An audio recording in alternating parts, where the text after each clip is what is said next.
बजरिया लावे लह की चुनरिया और बूहे चुनरी भावेला धनिया सातो जानी के और बूहे चुनरी भावेला हमारा मैया रानी के।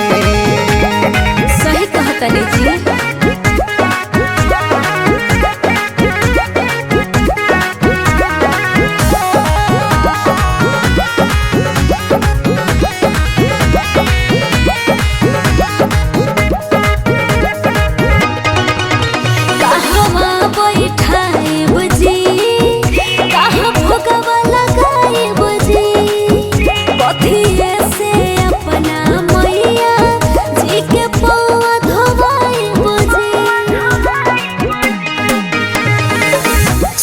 के झूलू हवा पर बैठाई मेवा मिसरी भोगावा लगाई गंगा जी के पानिया ले आई मैया जी के पौआ धोबाई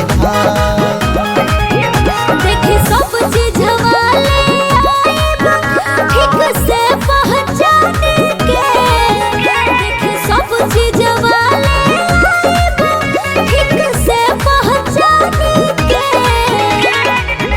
जहतनी बजरिया लावे लह की चुनरिया और बूहे चुनरी भावेला धनिया सातो जानी के और बूहे चुनरी भावेला हमारा मैया रानी के।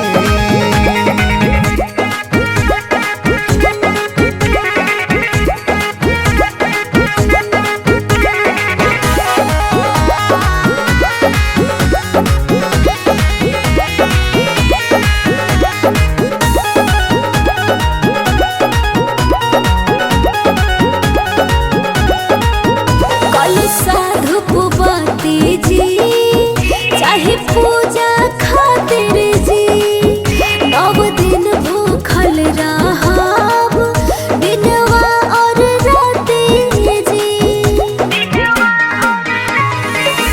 देहिया बा तोहर सुकावारी रखी ह खयाल रे हो प्यारी कठिन बानव दिन के भूखा देह से न करी बरियारी मनोरंजन विश्वास छोड़ा मोर परेशानी के मनोरंजन विश्वास छोड़ा मोर परेशानी के।